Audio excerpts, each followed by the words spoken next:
ঐতিহাসিক জয়ের পর এবার পরিবর্তন আসতে চলেছে টাইগার একাদশে। দলে ফিরছেন তারকা এক পেসার, বাদ পড়তে যাচ্ছে বোলিং ইউনিটের এক কাণ্ডারি। ডারউইনের পর এবার ম্যাকাইয়ের মাঠেও জয় ছিনিয়ে আনবে লাল সবুজেরা। হোয়াইট ওয়াশ করবে অস্ট্রেলিয়াকে, আর তাই তো নিজেদের সেরা একাদশ নিয়েই মাঠে নামতে চলেছে শান্ত লিটন মিরাজরা।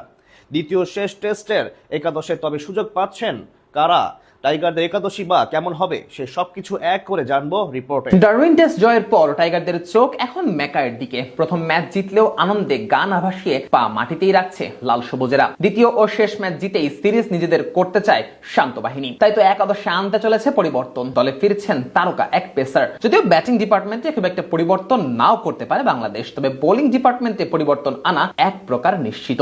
অস্ট্রেলিয়ার মাটি থেকে তাদেরকে হারানোর মতো দুঃসাহস দেখিয়েছে লাল সবুজেরা। ডারউইনে নাকানি চুবানি খাইয়েছে শান্ত মিরাজরা। এবার সেখান থেকে টাইগাররা উড়াল দিবে ম্যাকাইয়ের পথে, কেননা সেখানেই সিরিজের দ্বিতীয় ও শেষ টেস্টে মাইটি অজিদের বিপক্ষে খেলতে নামবে বাংলাদেশ। ম্যাকাইয়ে জিততে পারলে প্রথমবারের মতো অস্ট্রেলিয়ার বিপক্ষে টেস্ট সিরিজ জয়ের স্বাদ পাবে টাইগাররা। আর সে কারণেই একাদশ কেমন হবে তা নিয়ে চলছে চুলচেরা বিশ্লেষণ। ম্যাকাইয়ে ওপেনিং জুটিতে কোনো পরিবর্তন আসার সম্ভাবনা আপাতত নেই।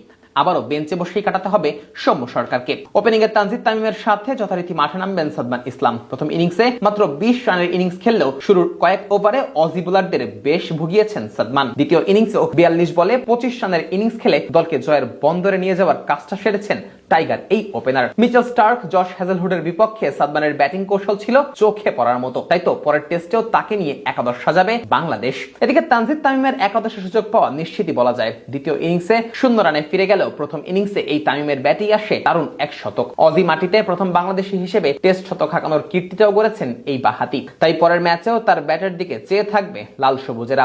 3 নম্বর পজিশনে মমিনুল হক এক প্রকার অটো চয়েস। প্রথম ইনিংসে মাত্র 1 রানের জন্য অর্ধশতক মিস করা মমিনুল দ্বিতীয় ইনিংসে খেলেছেন অপরাজিত 30 রানের ইনিংস। শুরুতেই উইকেট হারানোর পরও দলের হাল ধরে ম্যাচ জিতিয়ে তবেই মাঠ ছেড়েছেন মমিনুল। 4 নম্বর পজিশনে নাজমুল হোসেন শান্ত এখন দেশের সেরা ব্যাটার। স্টার্ক, কামিন্স, লায়নদের বিপক্ষে প্রথম ইনিংসে তার 84 রানের সংগ্রহ দলের ভিত দাঁড় করিয়ে দিয়েছে।